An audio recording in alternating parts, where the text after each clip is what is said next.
if you are having troubles with the banking apps not working on your iPhone X or iPhone 8 Plus, you're in the right place. Today I'm going to walk you through some quick and easy fixes that should get your apps running smoothly again.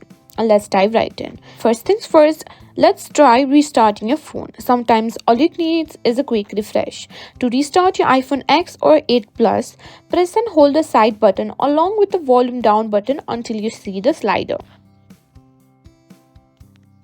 Slide to power off, wait a few seconds and then turn it back on.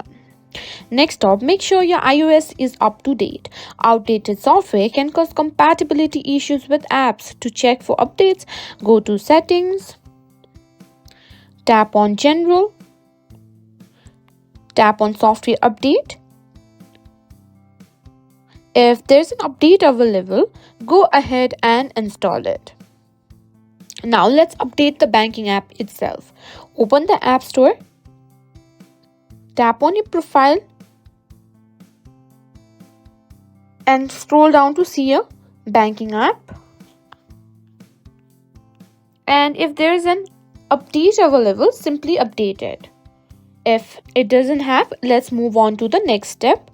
An unstable internet connection can cause apps to misbehave. Make sure you're connected to Wi-Fi or have a strong cellular signal. You can also try toggling simply airplane mode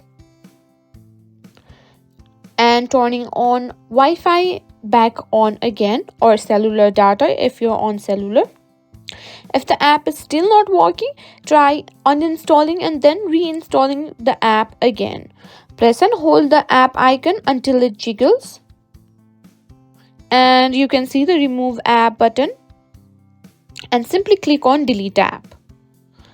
And there you have it. Hopefully these tips help to get your banking apps back in action on your iPhone X or 8 Plus. If you found this video helpful, don't forget to like, share and subscribe to our channel.